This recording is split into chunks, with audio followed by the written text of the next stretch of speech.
The media industry gathered at Moyo Zoo Lake, Johannesburg recently to celebrate the 17th AgMag Awards. The aim was to create an award that will incentivize publishers to improve the quality and value of their brands and to reward editors who have achieved growth in 2009. The main purpose for the AgMag Awards from our side for Advantage magazine, which is obviously within the media and the advertising industry, for us it was to give recognition to the individual behind the brand, which often is the editor. And the editor is the brand custodian, and to recognize them for the role they play within positioning a certain brand as a market-leading brand. And we all live in very tough environments and we compete daily with each other, whether it's internal or external. And we need to take just a step back and sometimes celebrate and acknowledge and honor for the work that an individual have actually put in behind a brand. And then many of these editors, they live their brands. So we need to give that recognition. The importance of this event is that all the other awards give credit to creativity, to your publishers and everybody else, but they don't look at the editor. At the end of the day, it is the editor that puts a magazine together. And that is why we decided to rather reward the editor than reward everybody else. And that's why we have the big 6 awards where we then give to who the publisher is behind the editor and the magazine of the year and international title that comes from overseas that made it big here in South Africa, and that's why we do it. The judging process took place over 3 days and was aimed at effectiveness, production value, presentation, circulation, and advertising mix. You have a sense of responsibility, which tells you that you better sharpen your mind whether you like it or not, because there are people, not just themselves, but their magazines and in terms of their sell to advertising and advertisers, that depends on what we say. So the point is, when I'm sort of blunt, you have to say, hold it, there's a responsibility. And then I see that today at the judging, when you sense the sense of excitement from people when they've actually won awards, and you know that goodness, you've actually chosen or you've judged the right people. So there's a great sense of responsibility. From my side, it's a great sense of privilege to say,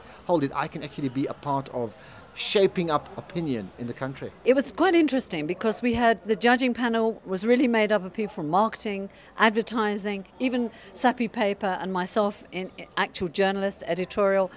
So it was a very democratic process, plus it was a mixture of Afrikaans and English-speaking judges because we judged both categories. And I think on the whole, some of the bigger categories, you're never going to get everybody agreeing, but on the whole, I think the good magazines always rose to the top.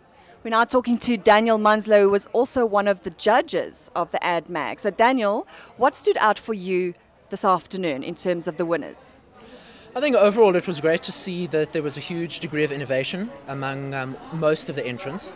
The winners overall were people who were able to connect with their audiences much better, and I think that was one of the most important things.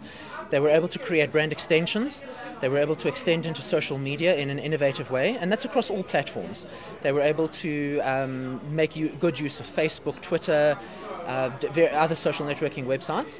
And they also created forums and surveys, and I think that's something we haven't seen before in the media industry like we have this year. The editors really want to understand their audiences, what motivates them, the psychographic elements. And they were able to create workshops, focus groups, surveys, questionnaires, and really connect in a way that they haven't done before. There were 17 categories and 6 special awards that consisted of Magazine of the Year, Editor of the Year, and Newcomer of the Year, just to name a few. So what does this award mean to you, Clare?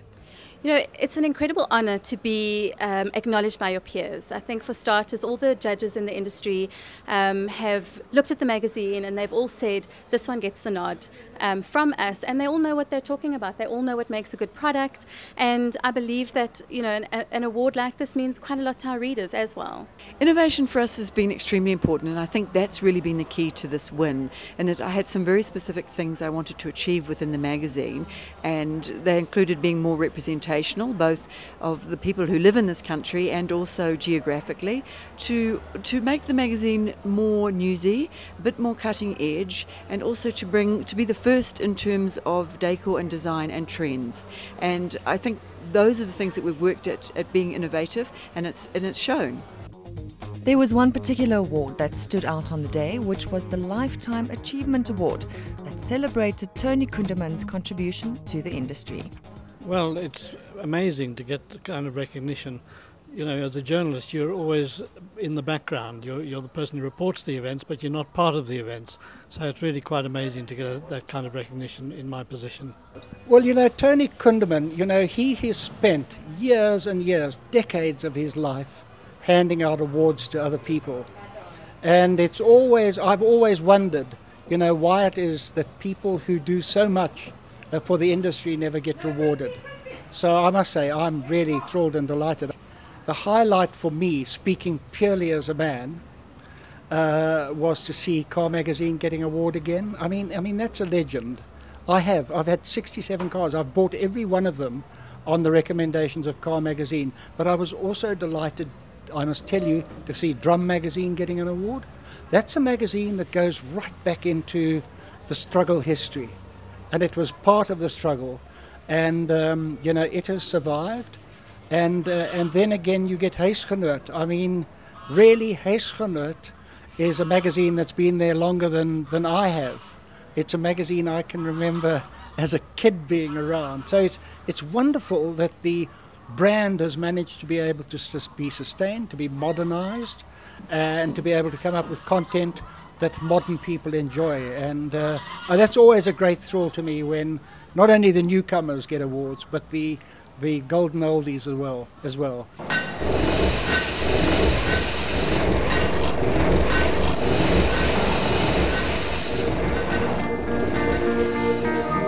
Eve, talking about the AdMag Awards, I mean, we were both fellow judges. What a process. I mean, what was your thoughts on the actual judging process?